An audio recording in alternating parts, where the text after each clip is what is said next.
The door creaked open like a confession I wasn't ready to hear, and there she was, my neighbor Lena, silhouetted against the hallway light, her hand frozen on the knob as if she'd stumbled into a dream she couldn't wake from. I was mid-stroke on the canvas, my body arched in the raw vulnerability of creation, sweat tracing paths down my bare back, the air thick with the scent of turpentine and unspoken longing. In that heartbeat, our eyes met across the chaos of my studio, and the world narrowed to the pulse thundering in my ears. Aurora, the quiet painter next door, exposed in ways no brush could ever capture. It was one of those sweltering July afternoons in Portland, Oregon, where the Willamette River hummed lazily beyond my backyard fence, and the neighborhood felt like a half-forgotten postcard from someone else's life. I'd moved into this creaky Victorian 3 years ago, chasing the whisper of inspiration after my last gallery show bombed harder than my short-lived engagement to a man whose touch felt like obligation. Aurora Hale, that's me, 28, with paint under my nails like permanent tattoos and a heart stitched together from too many half-hearted sketches of what love might look like if it ever showed up uninvited. My studio was my sanctuary, tucked in the converted garage behind the house, walls papered with failed drafts and the faint ghosts of lovers who never stayed for the dawn. I painted women, not portraits, exactly, but essences, curves that defied gravity, eyes that held storms, bodies intertwined in dances no one else could hear. It was my secret rebellion, born from a childhood in rural Idaho where different was a word laced with whispers and sideways glances. Lena Whitaker lived next door, in the mirror image house with the pristine lawn and the swing on the porch that swayed empty most evenings. She was 30, a high school English teacher with a laugh that carried like wind chimes on the breeze, and a husband, Mark, the accountant type, always in pressed khakis, hosting barbecues that smelled of charcoal and conformity.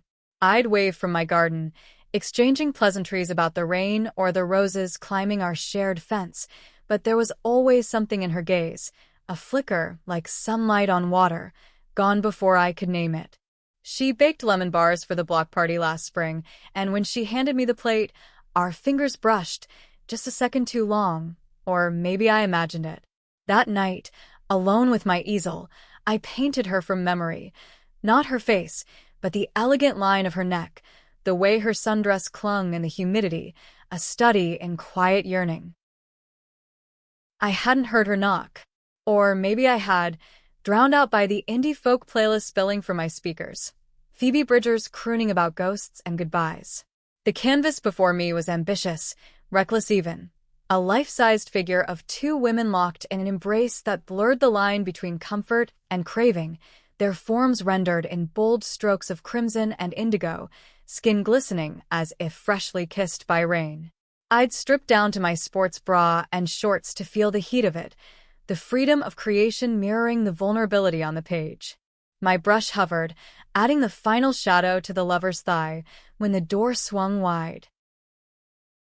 Lena stepped in, a stack of mail clutched in one hand. Mine, misdelivered again, the eternal curse of identical mailboxes. Aurora? I thought I'd just drop this off, since you're always... Oh God. Her words died like embers, the envelopes fluttering to the floor in a scatter of white flags. She didn't scream, didn't bolt. She just stood there, her chest rising and falling in shallow breaths, green eyes tracing the canvas, then me, then back again. The air thickened, charged like the moment before a storm breaks, and I felt it, the raw exposure, not just of my half-naked body dusted with cerulean flecks, but of my soul, laid bare in pigment and passion. I dropped the brush, paint splattering my thigh like a fresh bruise. Lena, I managed, my voice a rasp, scrambling for a towel draped over a stool. But my feet wouldn't move, rooted by the weight of her stare, which wasn't horror, not quite, more like recognition, a mirror held up to something she'd buried deep. Seconds stretched into eternity, the playlist looping to a haunting violin solo that underscored the silence. Finally, she swallowed, her throat working visibly, and whispered, "That's beautiful." I mean you. The painting. All of it. Heat flooded my cheeks, a cocktail of shame and thrill. No one had seen my work like this, raw, unfinished, unapologetically queer. My exes had tiptoed around it, calling it abstract, with polite smiles that hid their unease. But Lena? She stepped closer, heedless of the paint-smeared floor, her sundress whispering against her legs. Up close, she smelled like lavender and fresh linen, a stark contrast to my chaos. I didn't mean to barge in, she said, voice trembling at the edges. The door was ajar, and I've been borrowing books from your porch shelf. Thought this was another one. Her eyes flicked to the fallen male, then back to the canvas, lingering on the intertwined hands, fingers laced in defiant tenderness. It's okay. I lied, wrapping the towel around my waist like armor that did nothing to shield my pounding heart. Just a rough draft. For a show next month. Lies upon lies, Aurora Hale, master of deflection. The truth was, this piece was for me, a manifesto against the loneliness that had seeped into my bones like damp rot.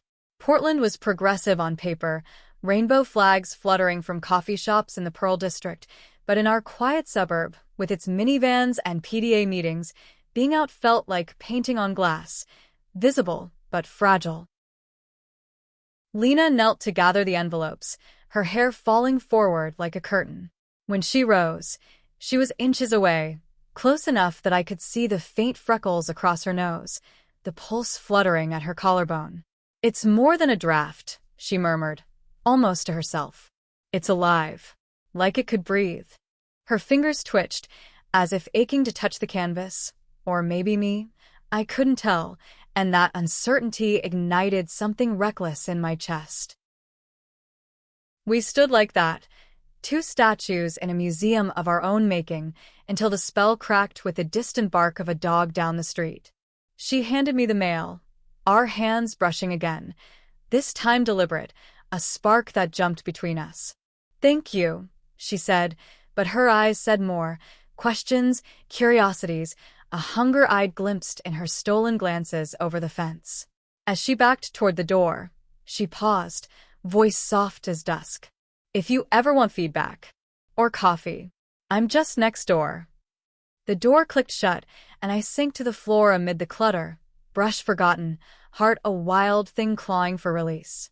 That night, sleep evaded me, my mind replaying the moment in vivid loops, her eyes on my skin, the canvas as unwitting confessor. By morning, the roses between our yards seemed brighter, thorn sharper, and I wondered if I'd just invited the storm inside. Days blurred into a tentative rhythm, laced with the electric hum of possibility. I'd catch Lena on her porch, grading papers with a red pen that matched her lipstick, and she'd wave, holding my gaze a beat longer than neighbors should. One evening, as rain pattered the roof like impatient fingers, she appeared at my back door with a bottle of Pinot Noir and a shy smile. Peace offering for the intrusion? She asked, raindrops beating on her lashes like tears she hadn't shed.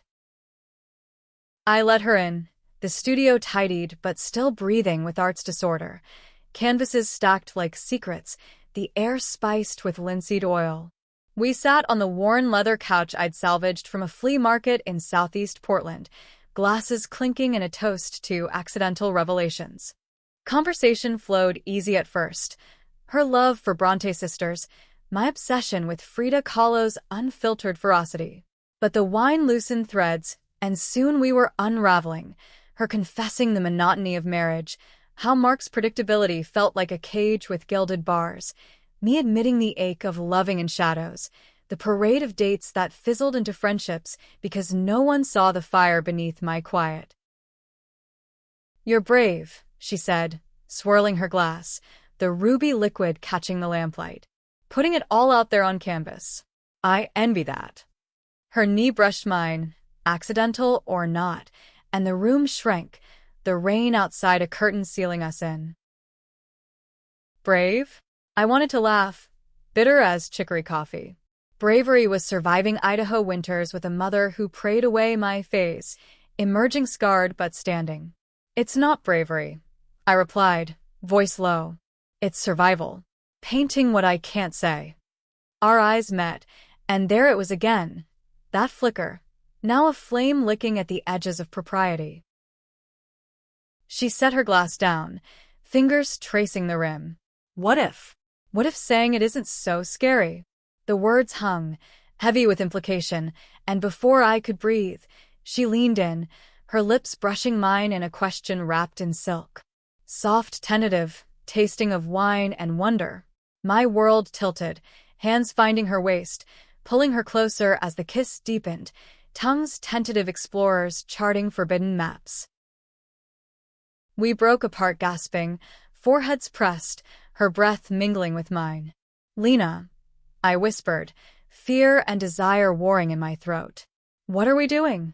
Feeling alive, she answered, simple as that, and in her eyes I saw my own reflection, not the broken sketches, but the whole, aching woman ready to burn. That kiss cracked open the floodgates, our evenings weaving into stolen hours. She'd slip over after Mark's late meetings, claiming book club or garden chats, and we'd lose ourselves in the studio's hush, her posing for quick sketches, my fingers smudging charcoal along her collarbone. Lazy afternoons tangled on the couch, her head on my lap as I read poetry. Audre Lorde, words that wrapped around us like smoke signals of solidarity. Portland's summer stretched languid, farmers' markets bursting with heirloom tomatoes and queer zines, and for the first time, I felt anchored, not adrift. But shadows lurked. Mark noticed the glow in her cheeks, the late nights she blamed on grading marathons. One night, as we lay spent on a drop cloth amid paint tubes, her body curled against mine. She confessed the guilt gnawing at her edges. I've never been with a woman. Not like this. What if it's just a phase for me too? Her voice cracked, vulnerability raw as an exposed nerve. I traced the curve of her hip, heart twisting. Phases end. This feels like beginning. But doubt crept in for me too. The what-ifs piling like autumn leaves. What if she chose safety? What if our neighborhood's polite smiles turned to whispers, then stones? The tension simmered until the block party in August, air thick with grilled burgers and kids' laughter echoing off craftsman facades. Lena and I orbited each other, casual waves masking the heat under our skin. Mark clapped me on the back, oblivious, praising my artsy vibe, while Lena's foot nudged mine under the picnic table, a secret Morse code. But midway through, as fireworks cracked overhead, reds and golds blooming like illicit promises, her phone buzzed. She glanced at it, face paling. Family emergency, she mouthed to me, slipping away into the dusk. I found her later on my porch, tears streaking her mascara, a voicemail from her sister playing on loop. Their mother, diagnosed with early-onset dementia, needing her in Seattle for the weekend. It's not just that, Lena sobbed, collapsing into my arms. Mark wants kids. Now. And I can't pretend anymore. The confessions spilled out, her college flirtations with a roommate, buried under societal scripts and a ring that felt like shackles.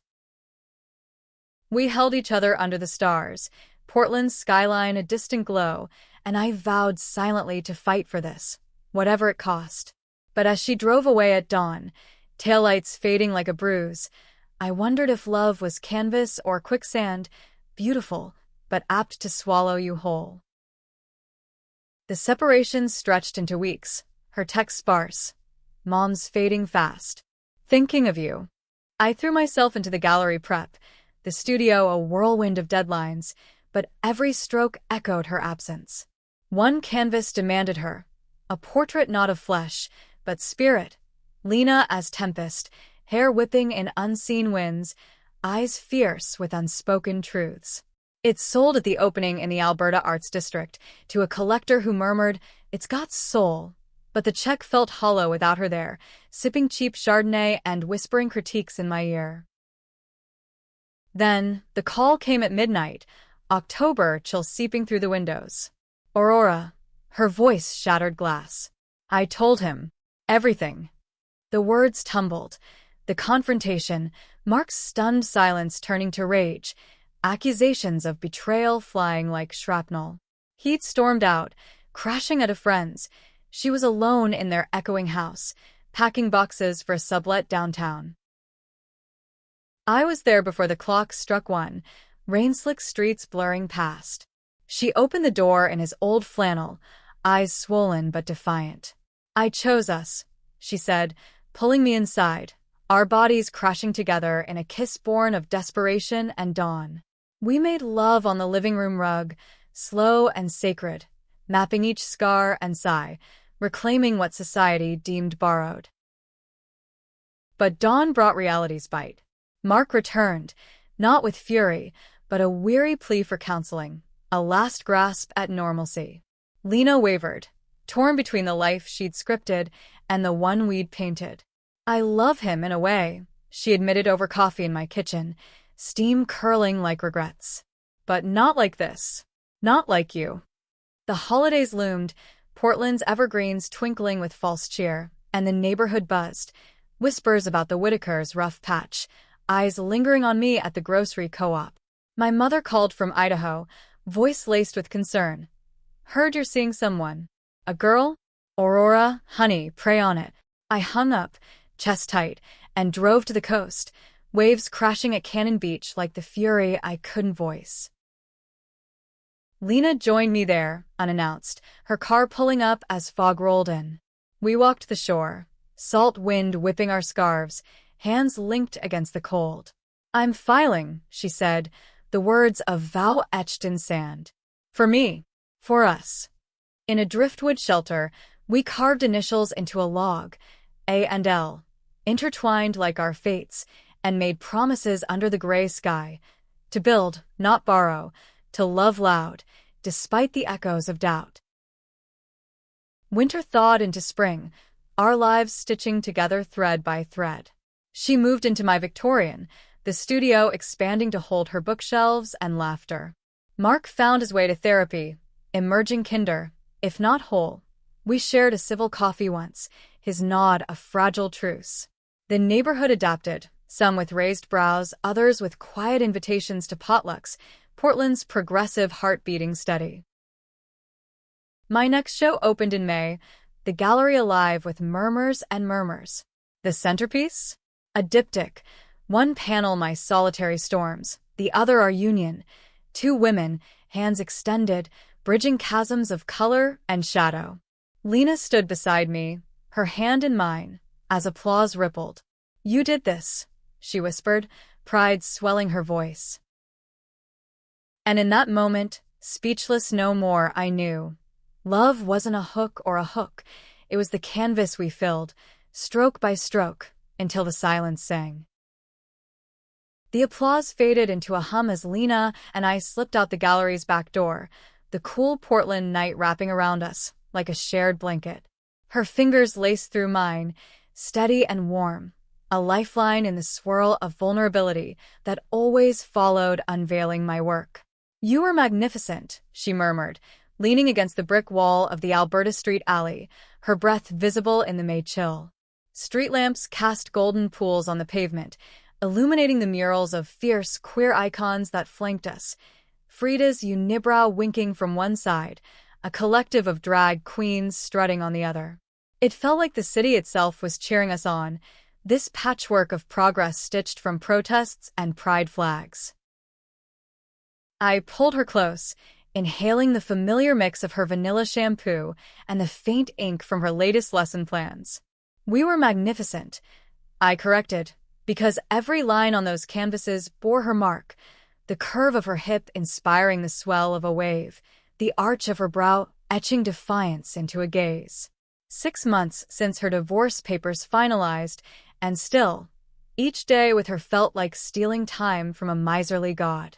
We'd turned my studio into our haven, shelves groaning under her dog-eared copies of The Price of Salt, nestled beside my turpentine jars, the air forever scented with her chamomile tea and my linseed oil. But peace, I've learned, is just the lull before the next brushstroke. It started with a letter, innocuous in its cream envelope, slipped under our door one drizzly Tuesday. My name on the front in elegant script, Aurora Hale. Inside, an invitation from the Portland Art Collective, a residency in Brooklyn, 6 months of studio space, stipend, the works. An opportunity to elevate your voice, it read, but the subtext screamed louder. Leave the comfort of your quiet life, or stagnate. Lena found me at the kitchen table, staring at the paper as if it might combust. "What's wrong?" she asked, sliding a mug of coffee my way, her teacher's intuition sharp as ever. I handed it over, words sticking in my throat. It's everything I've chased. Exposure. Growth. Lies half-formed. The truth was, it terrified me. Leaving her, even temporarily, felt like ripping a canvas in two. Her face lit with that radiant smile, the one that crinkled her eyes and made my knees weak. "Then go. Aurora, this is your dream." She kissed my temple, lingering, her presence a balm. "We'll make it work. Weekends in New York. Video calls at midnight. I've got summer break coming, I'll visit." Optimism poured from her like sunlight, but doubt festered in me, dark as undercoat.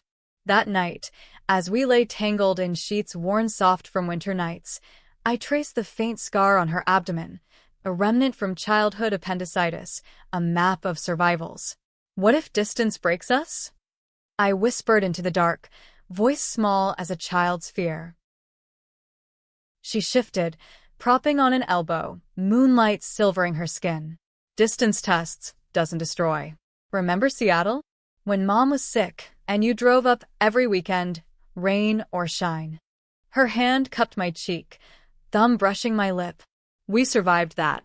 It's just a chapter." Her words anchored me, but sleep came fitful, dreams of empty studios and echoing alleys chasing me into dawn. The residency began in June, Brooklyn's pulse a stark contrast to Portland's laid-back thrum.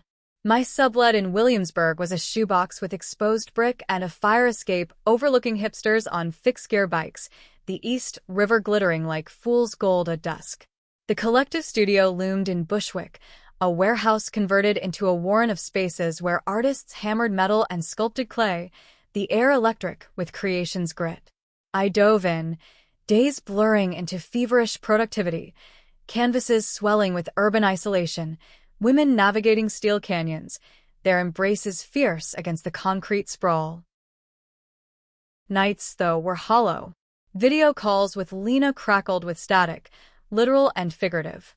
"Miss you," she'd say, her face pixelated on my laptop, propped on our bed back home. "The garden's blooming without you to curse the weeds." Laughter followed, but it rang tinny, undercut by the 800 miles between us. Mark re-entered the frame subtly at first, a text about shared custody of their old tabby cat, then coffee meetups for closure. Lena brushed it off, just tying loose ends. But I saw the strain in her shoulders during our calls, the way her eyes darted when his name surfaced. Jealousy, irrational and green as absinthe, coiled in my gut. Who was I to claim monopoly on her heart? I'd been the intruder once, the spark to her kindling. By month 3, the distance gnawed deeper. A gallery crawl in Chelsea introduced me to Riley, a sculptor with tattooed arms and a laugh like gravel and honey. We bonded over cheap Merlot and mutual gripes about funding cuts, her hand lingering on my elbow as we debated the merits of abstraction. "You're onto something raw here," she said, gesturing to my latest piece, a fractured embrace, lovers pulling apart like tectonic plates. "Let me show you my studio." Inspiration exchange. It was innocent, or started as such, her loft in the meatpacking district, rebar sculptures twisting like lovers in throes, the Hudson's hum vibrating through the walls. We talked until midnight, wine-loosening tongues, and when she leaned in, lips parted in question, I hesitated, Lena's face flashing in my mind, her trust a fragile glaze.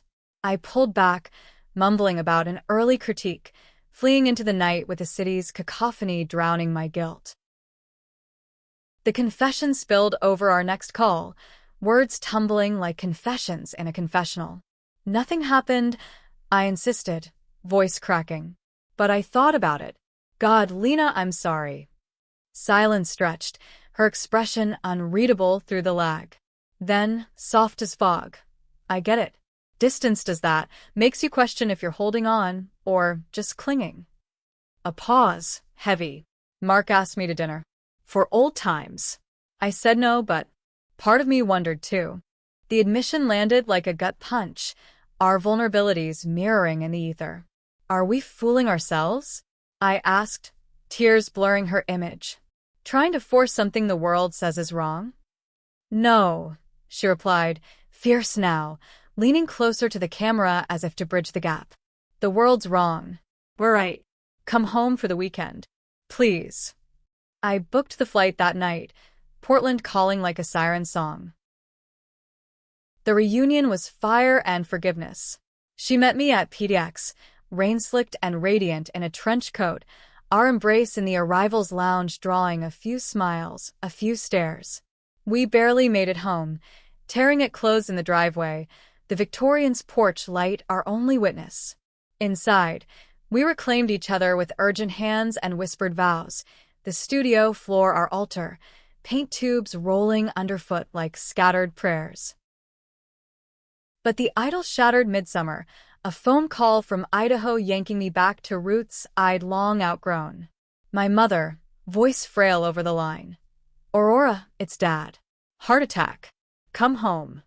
The words hollowed me, dredging up memories of stern sermons and sidelong shame. The farm where I'd first kissed a girl behind the hay bales, heart hammering with equal parts thrill and terror. Lena drove me to the airport, her grip white-knuckled on the wheel. I'll be right behind you, she promised, but work tethered her. A school board meeting on curriculum inclusion, ironic armor against my unraveling.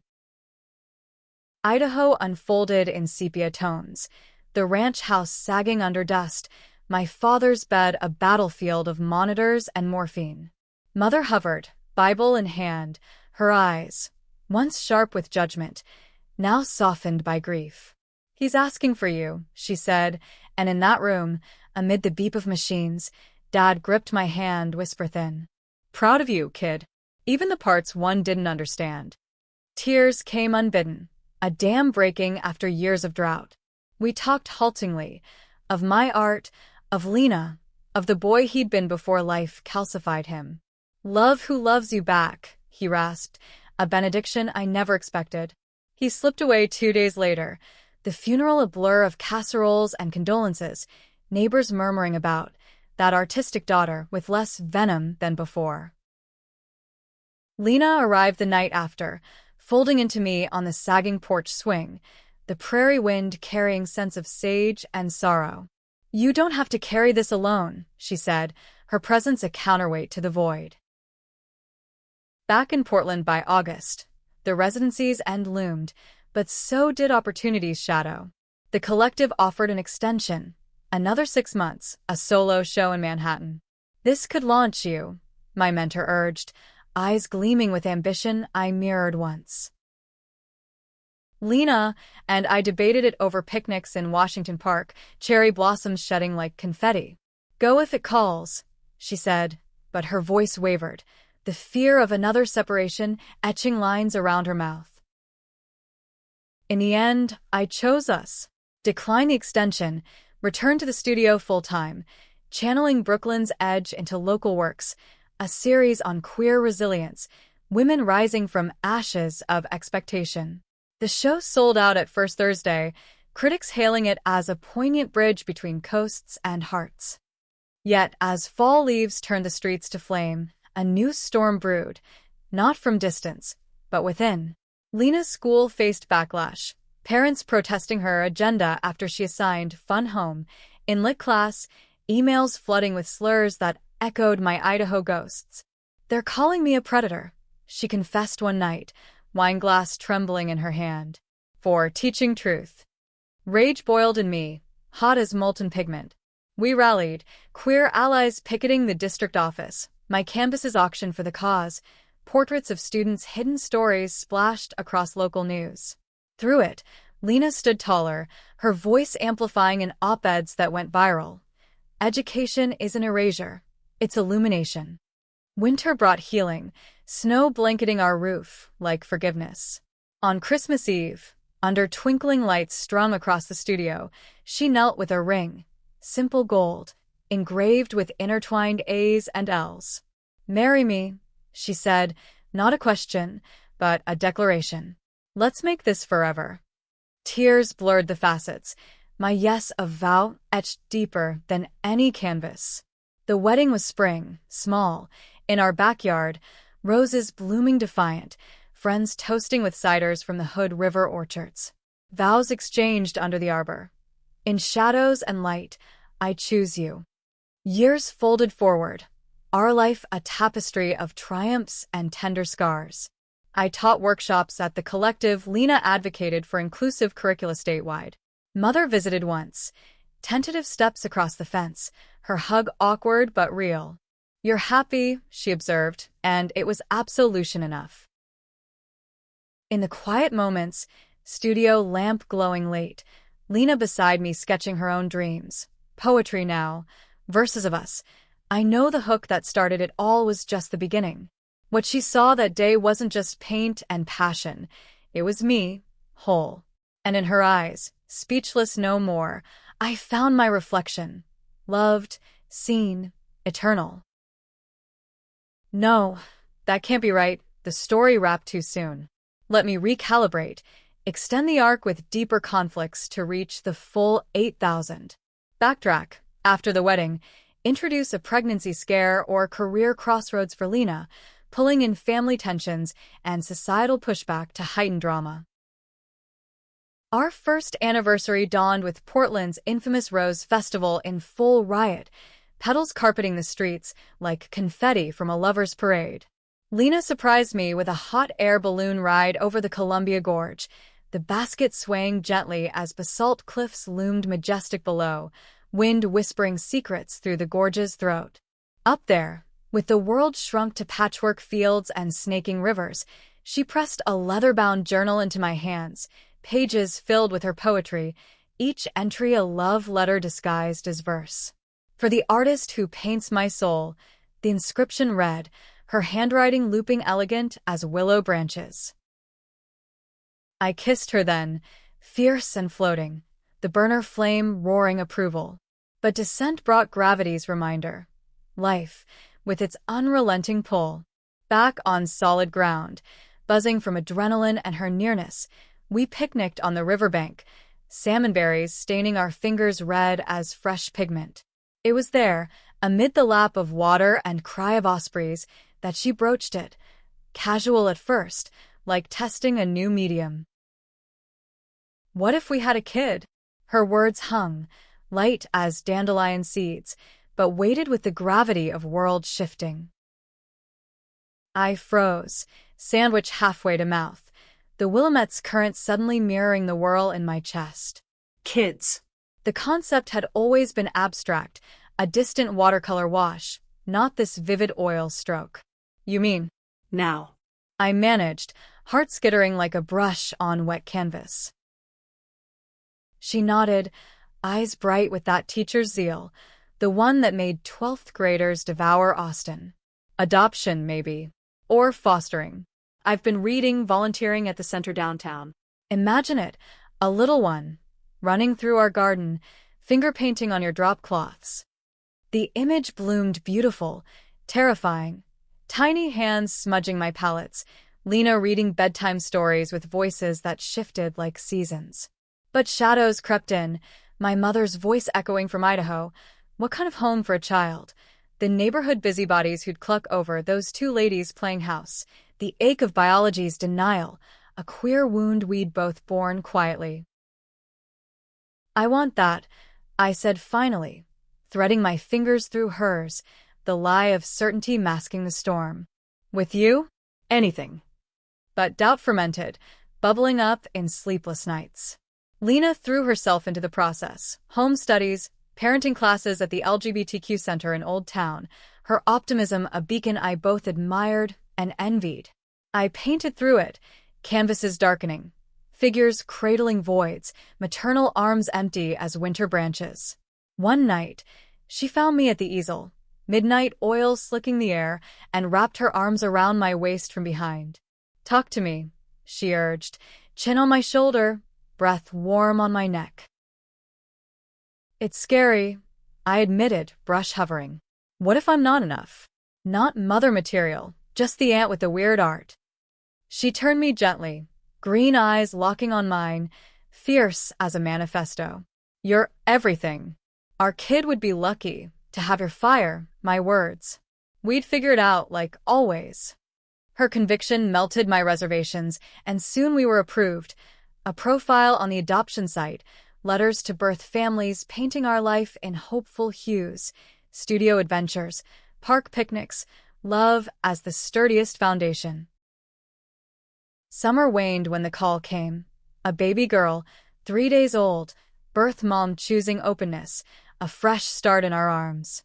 Hospital lights harsh as interrogations, we held her, Aloan, named for Cornish elves, tiny fists curling around our fingers like fate's knot. Motherhood crashed over us, a tidal wave of diapers and dawn feedings, the studio relegated to storage for bottles and bouncers. Joy mingled with exhaustion, Lena's laughter echoing through midnight colics, my sketches now doodles on burp cloths. But cracks spiderweb subtly, her returning to teaching part-time, eyes shadowed by grading stacks, me freelancing murals for cafes, resenting the domestic tether. One evening, as Aloan cooed in her crib, we argued, sharp words over divided chores, the unspoken fear that love's expansion had stretched us thin. "You're pulling away," she accused, voice raw in the kitchen lamplight, dishes piled like accusations. "And you're smothering," I shot back, regret instant as venom. "I miss us, the studio, the stolen hours. This. It's all-consuming." Silence fell heavy, Aloan's monitor crackling softly. Lena's face crumpled, tears tracing paths I'd once kissed dry. "I thought we wanted this." "We do. I do." I crossed the tiles, pulling her into me, apologies murmured into her hair. "Just scared of losing you in the motherhood." That night, we made a pact. Date nights reclaimed, studio time sacred. Babysitters from the queer parents group became allies, and slowly, balance tilted back. Aloan thriving, our bond reforged in the forge of forgiveness. Fall brought harvest festivals, pumpkin patches where Aloan toddled through hay mazes, her giggles a symphony. But autumn's decay mirrored a deeper rot. Lena's promotion to department head, a role demanding evenings at board meetings, her absence a growing void. I channeled it into art, a commission for the Children's Hospital, murals of diverse families blooming across pediatric walls, colors vibrant as hope. Then, the letter from Idaho. Mother's cancer diagnosis, stage 3, pancreas, a thief in the night. "Come say goodbye," the note read, my aunt's handwriting steady where mothers would falter. Lena and I debated in hushed tones, Aloan asleep between us. "Go," she urged. "Heal that bridge. For you, for her." The drive east was a pilgrimage through wheat fields turning gold, memories unspooling like old film. Mother frail in her recliner, chemo's toll etching lines deeper than years, but her eyes, still sharp, softened at Aloan's photo on my phone. "Grandbaby," she breathed, hand trembling as she traced the screen. "She looks like you." We talked then, halting at first, apologies for sermons turned weapons, my coming out a wound we'd both nursed separately. "I was afraid," she confessed, voice wispy. "Afraid of losing you to a world that chews up different." "And I was afraid of not being enough," I replied, tears salting the air. Dad's ring, worn thin on her finger, caught the light, a talisman of survivals. She passed in November, leaves falling like final sighs, the funeral a quiet affair with hymns I'd once fled. Lena flew out, holding me through the eulogy, Aloan's babble a counterpoint to grief. Back in Portland, we scattered ashes in the Willamette, a ritual of release, the river carrying her toward whatever grace awaited. Winter deepened the intimacy, holidays lit with menorah candles and Yule logs. Alohan's first words, "Mama," a dual gift, binding us tighter. But spring unearthed old ghosts. Mark's email, innocuous at first, birthday wishes for Alohan, then coffee offers, as co-parents friends. Lena dismissed it, but I saw the flicker, the what-if of paths not taken. Tension simmered until a school fundraiser, where he appeared, charming as ever, toasting Lena's speech on inclusive lit. Later, in our bed, jealousy clawed me awake. "He's circling," I whispered, insecurity a thief. She sighed, pulling me close. "He's past." "You're present. Future." Proof came summer, his wedding announcement in the mail, a new chapter, closure's gift. We celebrated with a road trip to the Oregon coast, Alohan splashing in tide pools, seashells collected like treasures. By Alohan's third birthday, our life was mosaic, my gallery representation in Seattle, Lena's book on queer pedagogy in print, playdates with rainbow families at the park. One evening, as sunset gilding the studio, Alohan napping, Lena sketched me, pencil capturing the laugh lines we'd earned. "This," she said, holding up the drawing, "is our masterpiece." And in her eyes, speechless wonder reborn, I saw it.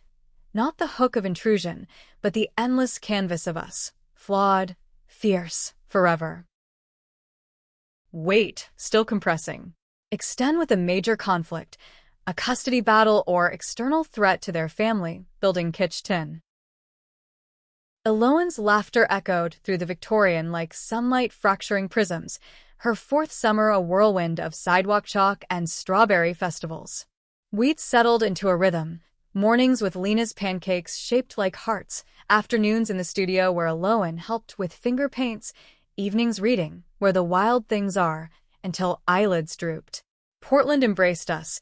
The neighborhood's initial side eyes evolved into playgroup invites, Mrs. Hargrove from next door even gifting homemade jam with a wink, for the best moms on the block. But idols invite tempests, and ours arrived in autumn's chill, disguised as a social worker's knock. Ms. Rivera, clipboard in hand, badge gleaming, requested a routine check-in for the adoption file. We welcomed her, coffee steaming, Alohan coloring at our feet, but her questions probed like scalpels. Any changes in household dynamics? Community support? Potential stressors? Lena's hand found mine under the table, squeeze reassuring, but my pulse raced, memories of Idaho's judgments flashing like warning lights. "All stable," I answered, voice steady as I could muster. "Thriving, actually." She nodded, jotting notes, but left with a pamphlet on family resilience, her smile tight as shrink wrap. Days later, the letter came, an anonymous tip to child services, alleging unstable environment due to unconventional relationship. Words like moral concerns and best interests leaped off the page, a dagger to our core. Lena crumpled it, face ashen. "Who?" "The school parents? Mark's new wife with a grudge." "Doesn't matter," I thought, rage boiling. It was the system, rearing its hydra head, progressive on parades, punitive in practice. We lawyered up, a queer family attorney from the ACLU branch, her office walls lined with victory plaques. "Tips baseless," she assured, but the investigation loomed. Home visits, interviews, Alohan's daycare probed for red flags. Nights turned vigilant, Alohan sensing the shift, her tantrums flaring like distress flares. "Why sad, Mama?" she'd ask, pudgy hand on my cheek, innocence a mirror to our fear. To cope, I painted, a triptych of guardians.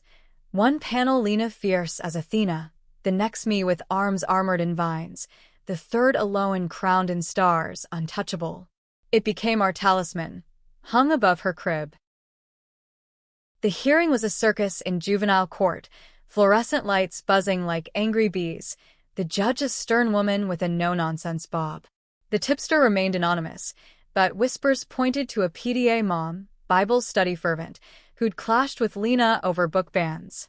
Witnesses paraded, neighbors vouching our stability, Aloan's teacher raving her social butterfly charm, even Mark testifying neutral. They're great parents. Better than I could have been. Cross-examination dug deep. My erratic artist income, Lena's activist distractions. But our lawyer countered with evidence. Financial solid from my commissions, Lena's tenure-track offer, therapy records showing our rock-solid bond. Waiting for the gavel felt eternal, Aloan with a sitter, our hands clasped in the gallery of hard benches. When it fell, no cause for action, family intact, relief crashed, tears mingling on the courthouse steps, rain washing the slate. The ordeal scarred, but forged us stronger. Lena channeled fury into advocacy, testifying at state hearings for adoption reforms, her voice a clarion. I donated the triptych to the center, proceeds funding legal aid for queer families. Aloan, oblivious, grew wild-haired and wise, her drawings crude rainbows that adorned our fridge. Winter healed, holidays a defiant feast, lax fried in the studio, Aloan directing our ugly sweater pageant. Spring bloomed with renewal, Lena's book launch at Powell's, a packed house cheering her words on visibility. I read an excerpt from my artist's statement, dedicating it to the women who hold the line. Yet scars itch. One night, as thunder rumbled over the hills, Aloan feverish and fretful, Lena confessed over chamomile. What if they come again? What if it's not enough? I pulled her close, heartbeat sinking. Then we fight. Again.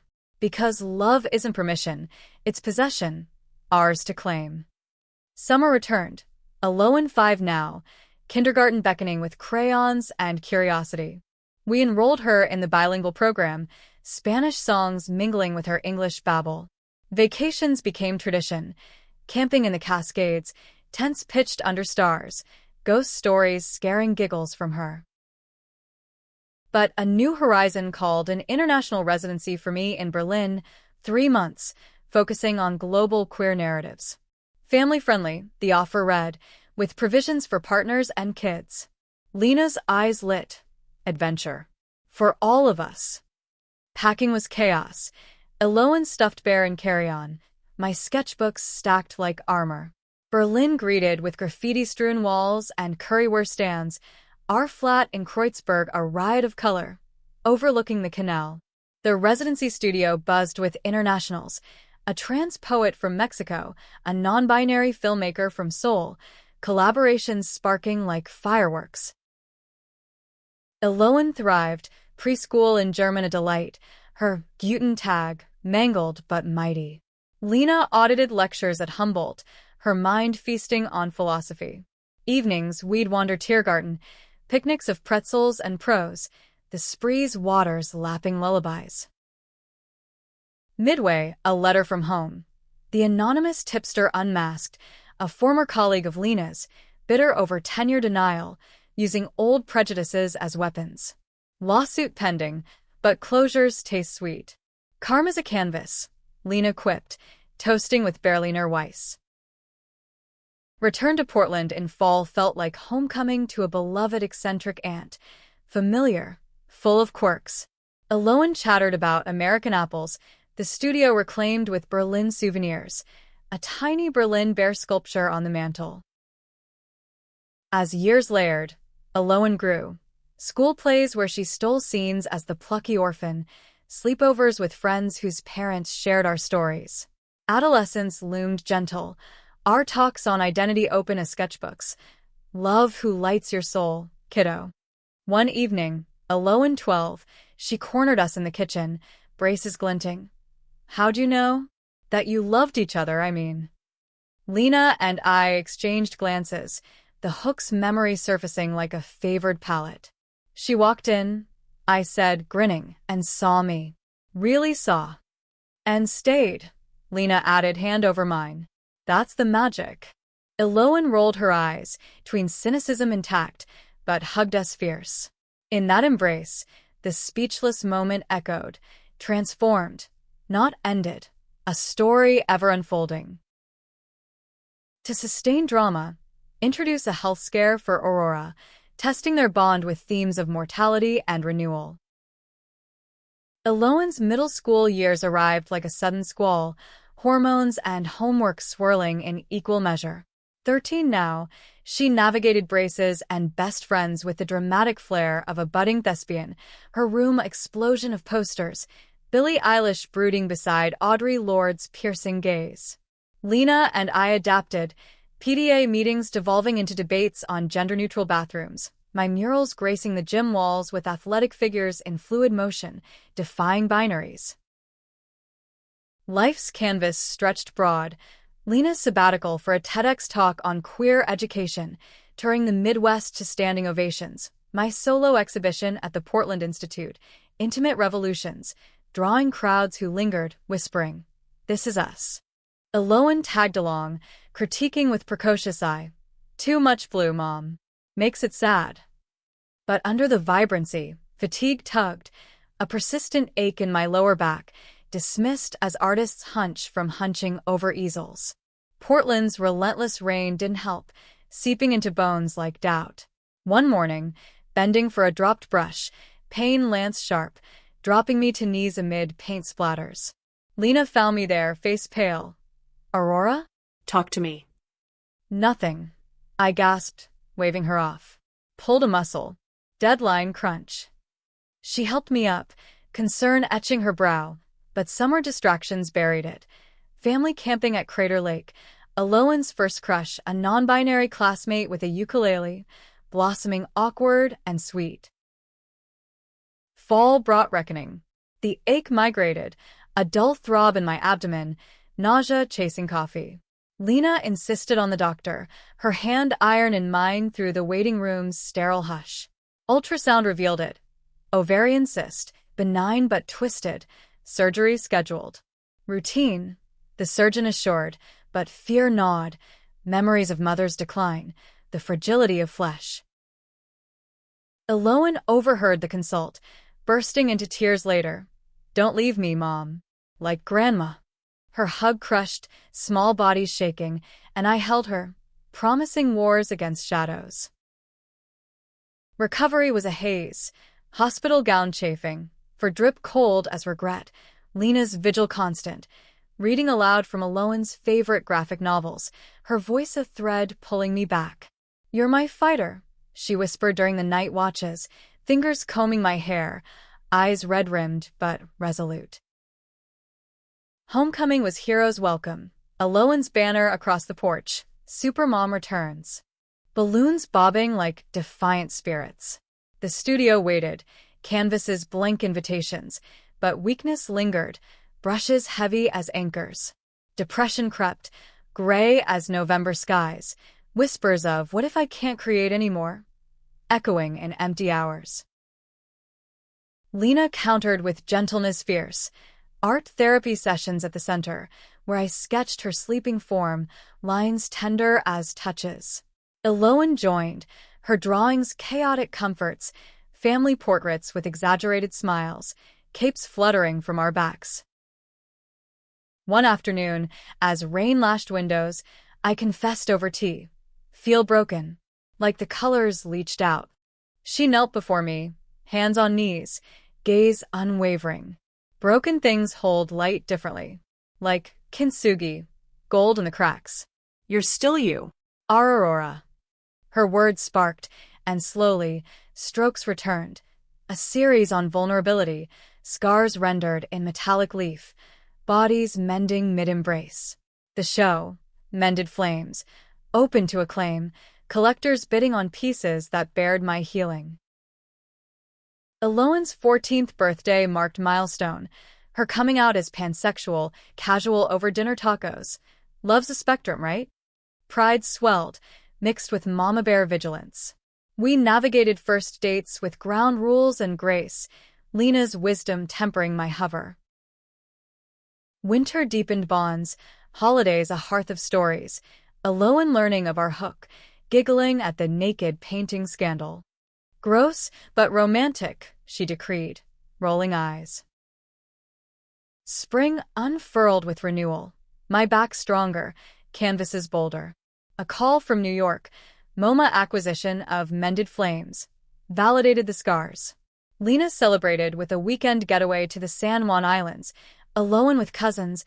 Our ferry ride across Salish see a time machine to early days.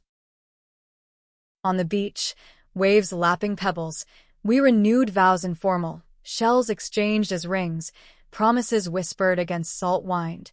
Through fractures and fire, I choose you. Return brought a Lowen school drama. Bullying whispers about weird family, a fight in the cafeteria leaving her bruised, spirit more so. We rallied, counseling, ally assemblies, my art workshop for LGBTQ youth, brushes as weapons against isolation. Through it, our triad held. A Lowen emerging resilient, scars her stripes. 16 saw her directing the spring musical, Fun Home, irony delicious, Lena advising, me designing sets with hidden rainbows. One night, post-curtain call, a Lowen hugged us backstage. You taught me to be brave.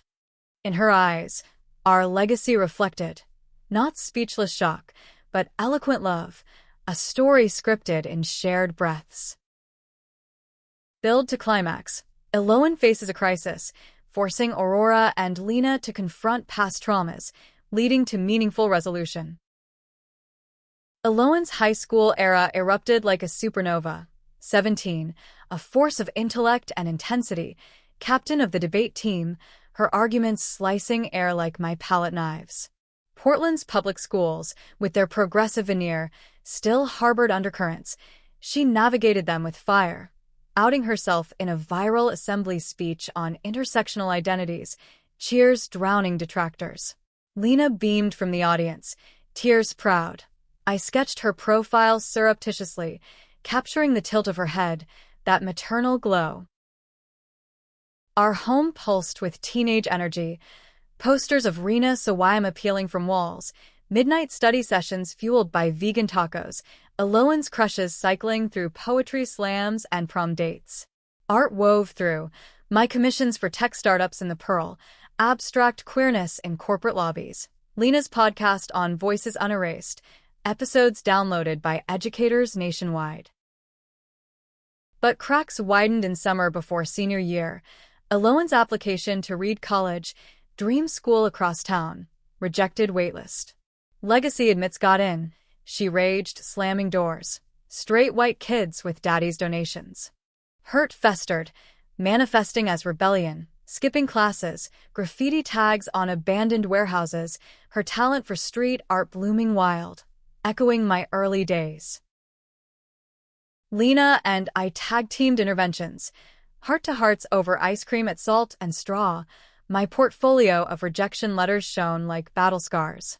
Failure's fertilizer, I said, but her eyes, stormy green like Lena's, held deeper tempests, anxiety's grip tightening, panic attacks striking mid-debate. Therapy helped, a queer counselor in the Hawthorne district, but one night, it escalated.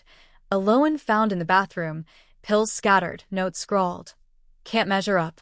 Ambulance wail pierced the night, air lights blurring as Lena clutched my hand, mantra whispered. She'll be okay. She has to. ICU vigil stretched, machines beeping solitudes, Lowen's wrist bandaged, face pale as untouched canvas. Doctors murmured impulse treatable, but guilt clawed us. Had our openness burdened her? My Idaho echoes, Lena's hidden years, did they seed this despair? When she woke, groggy, first words, sorry, felt invisible. We cried then, triad tangled in hospital bed, vows renewed in whispers, visibility eternal. Discharge brought homebound healing, art as anchor. Lowen and I co-creating a mural for a crisis hotline, figures reaching from darkness to light. Lena facilitated group talks, her stories of marital escape a beacon. Fall reapplication yielded acceptances, Yale, even, full ride, but Reed's appeal won. Waitlist miracle. Graduation dawn triumphant, Lowen's valedictorian speech a mic drop. Love isn't linear, it's a rebellion. Thank you, moms, for the revolution. College drop-off in August, Dorm rooms stuffed with care packages, hugs lingering salty. Empty nest echoed, Lena and I rediscovering rhythms. Date nights at wine bars in the West Hills, studio collaborations where her poems inspired my visuals. Midterms brought crisis redux. Alohan's call, voice quaking, panic again. Can't breathe. We drove through night, campus quad lit ghostly, holding her as sobs subsided. Imposter, she gasped. Here among geniuses. You're the genius, Lena soothed, our spark. Return trips became ritual, weekends fortifying her fortress. Holidays home wove tighter, Thanksgiving with extended family, my aunt from Idaho toasting to chosen kin. Alohan's sophomore year stabilized, major in social work, minor in art, our legacies blended. Summers, she interned at the center, facilitating groups, her empathy, a quiet power. 21 saw her graduation, cap tassel swinging, diploma gripped triumphant. Post-ceremony toast at our garden party, to the women who knocked down doors so I could walk through. Empty nest deepened our duo, Lena's retirement whispers, my gallery in Southeast thriving. Travels beckoned, Tuscany for wine and watercolors, Japan for cherry blossoms and haiku. One anniversary, Venice canals aglow, gondola rocking gentle, Lena slipped a note. Still speechless by you. Back home, Alohan's engagement, to Alex, a poet with kind eyes and ukulele scars, brought full circle. Wedding in our backyard, roses climbing the arbor, vows echoing ours. Grandmotherhood arrived with Mira, Alohan's daughter, tiny fists waving like flags of continuation. In the studio, paint-smudged visits, Myra's gurgles harmonizing with our laughter. Aging crept graceful, silver threading Lena's hair, my hands arthritic but sure. Final canvas, a family tree, branches queer and sprawling, roots deep in that speechless intrusion. In sunset years, porch swing creaking, Alohan's kids tumbling grass, Lena's head on my shoulder. Worth every stroke. Yes, I think, love's masterpiece, unfinished, eternal. Wait, overextended resolution. Trim, and focus on emotional peak for remaining parts. To heighten kitsch tin, flashback to deepen backstories, then forward to a contemporary threat. As Myra's toddler tantrums filled the house, now with a playroom annex off the studio, Lena and I found ourselves in reflections tied. 58, with laugh lines mapping joy's terrain. Lena, 60, her green eyes still sparking like spring. Portland had grayed our temples, but not our spirits, the city a palimpsest of memories layered thick. One evening, Mira napping, Alohan and Alex out for date night, we sifted old boxes from the attic, yellowed letters, faded photos, the journal from our balloon ride. A snapshot surfaced. Us at Alohan's birth, hospital gowns rumpled, faces radiant with awe. Remember the fear? Lena mused, tracing the image. How could I forget? The anonymous tip, the courtroom gauntlet, it had nearly unraveled us. But deeper, it unearthed ghosts I'd buried. My first love, in Idaho, a girl named Sage, summer of 16, kisses stolen in alfalfa fields, ended by her family's move and my silence-born shame. I painted her out. I confessed then, voice low, but she haunted every stroke until you. Lena shared her own specter. College roommate, tentative touches in dorm shadows, fled when labels loomed. Mark was safe, she admitted, until you showed me alive. Those confessions post-crisis had welded us. Therapy not just survival, but excavation. Present pulled us forward. A city council proposal to cut funding for arts and LGBTQ programs, spearheaded by a conservative upstart. Echoes of old battles. Lena, ever the activist, rallied petitions. I contributed murals for rallies, bold declarations on plywood shields. The fight climaxed at town hall, packed with allies, Alohan speaking fierce on generational equity, Mira on her hip waving a tiny rainbow flag. Lena's testimony moved the room. We've built this city on love's labor. Don't dismantle it. Victory came narrow, budget preserved, but exhaustion lingered. Post-rally, home with takeout tie, we collapsed on the couch. Mira conked out upstairs. Still got it, Lena quipped, feet in my lap. Barely, I laughed, massaging arches worn from picket lines. But in quiet, gratitude swelled. For the hook that hooked us, the speechless start to symphonic life. Alohan's family grew. Twin boys, Kai and Leo. Chaos doubled. Our grandparent duties a delight of dinosaur roars and bedtime battles. Weekends, the Victorian brimmed. Block parties where Mira directed plays, boys wrestling on lawns. Health's shadow lengthened, Lena's arthritis flaring, my vision blurring for close work, magnifiers now studio staples. Yet, we adapted, co-authoring a memoir, canvas confessions, chapters alternating voices, our story inked for posterity. Launch at Powell's drew cues, readers sharing their speechless moments, a ripple of resonance.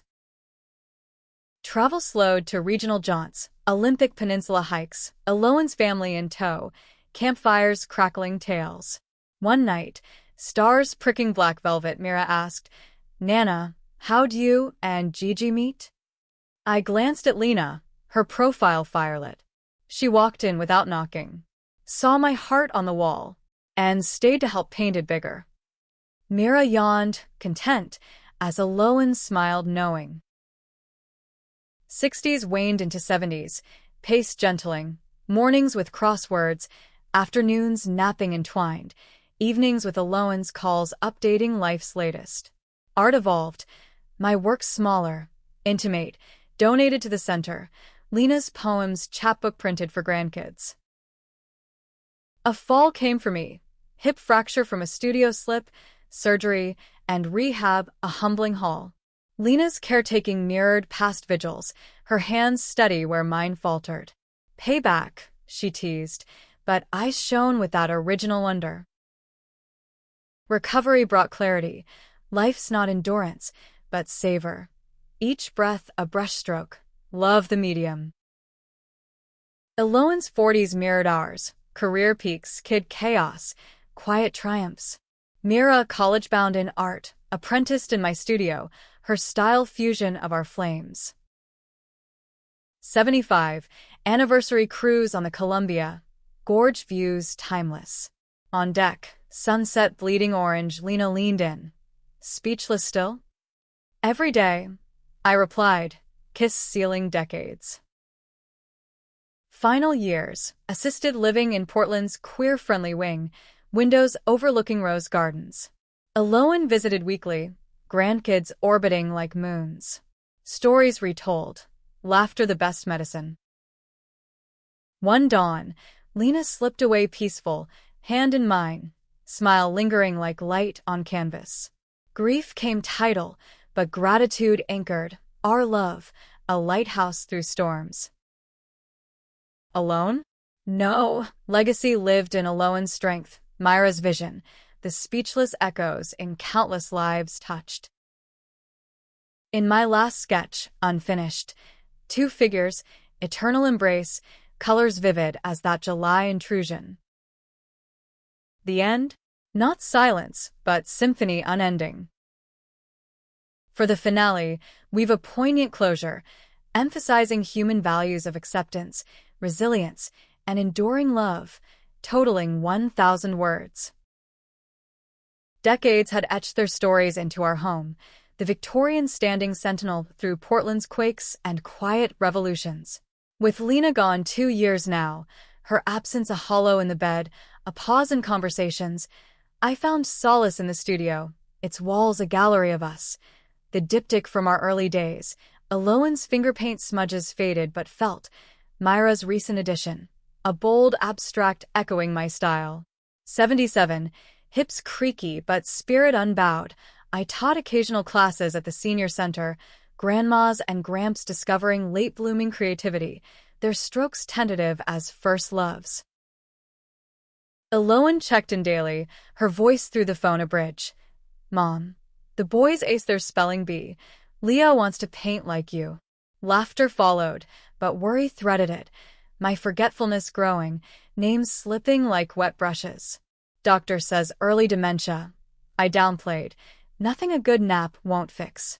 Truth was, memories flickered, some sharp as turpentine sting, others blurring like watercolor run. Lena's face, though? Crystal. That door swing moment, green eyes wide, the canvas between us a confessor. Mira visited weekends, 22 and fierce, her thesis on queer visual narratives a torch passed. Nana, tell me the real story, she'd urge, curled on the couch with sketchpads. The unfiltered hook. I'd recount it then, embellishing for drama. The paint on my skin, the male scatter, the kiss that followed like inevitable rain. Love's not planned, I'd conclude, it's intruded upon. And you embrace it, or lose the masterpiece. Her eyes, Lena's green, would soften. You two were legends. Autumn brought the scare. A fall in the kitchen, head cracking tile, Eloan rushing me to OHSU, scans revealing progression, vascular, treatable but telling. Time to consider memory care, the doc advised gently. Resistance flared, me, Aurora Hale, caged? No. But practicality won. The facility in Selwood, garden views and art rooms, felt less prison, more pallet pause. Move-in day, Eloan and Mira packing boxes, tears salting labels. It's temporary, I insisted, but we knew. Settled in, routine soothed, morning walks with fellow residents, afternoons in the studio annex, easel waiting. A class formed, life in line, where I guided gnarled hands over paper, stories spilling with strokes. One woman, Edith, shared her 1950s lesbian bar tales, New York smoky and secret. A man, Carlos, sketched his trans journey post-transition at 65. Laughter mingled with sighs, our shared canvas a testament to late liberations. Eloan brought the grandkid Sundays, Kai and Leo, 8 now, tumbling like puppies, Mira with her portfolio updates. Holidays, the center decked in tinsel, carols sung off-key, felt communal warmth. Winter deepened, snow dusting the Willamette like powdered sugar, my mind wandering more, Lena's recipes forgotten mid-stir, but her laugh echoing clear. One night, lucid hour, I penned a letter to Eloan. If I fade, remember, the speechless was the start. Love loud, paint true, for us all. Spring equinox, cherry blossoms frantic, a gallery reached out, retrospective at the museum, Aurora Hale, Lifelines. Curated by Mira, walls alive with my arc, early vulnerabilities, family guardians, golden years golds. Opening night, thronged with faces old and new, Eloan beaming, grandkids gaping at giant paintings, queer elders nodding recognition. Myra's speech cracked the room. Nana taught us intrusion as invitation, to self, to love. Her life, our revolution. I stood before the diptych, spotlight warm, tears tracing familiar paths. Lena walked in. I began, voice steady, and saw not just art but me. That speechless second? It birthed everything, pain, passion, this family forged in color. Applause thundered, hugs enveloping, but in the hush after, Eloan at my side. Proud, Mom. So proud. Summer waned, my 90 approaching, body frail but fire-banked. Bedside vigils now reversed, Eloan reading my memoir, Mira sketching my sleeping form. Dreams blended timelines, Idaho fields with Lena's hand in mine, studio doors swinging eternal. Last breath came gentle, family chorus fading, but not before a whisper. Knocked. Stayed. Loved. Funeral in the backyard, roses rampant, eulogies a weave of witnesses, Eloan's on resilience, Myra's on legacy, even Mark, grayed and gracious. You showed us grace. Ashes scattered in the river, Current carrying to the sea, I like Lena before. The speechless? Not end, but echo. In every door opened, every canvas kissed, every heart intruded upon and held. In the end, love's the truest art, messy, meaningful, forever unfinished.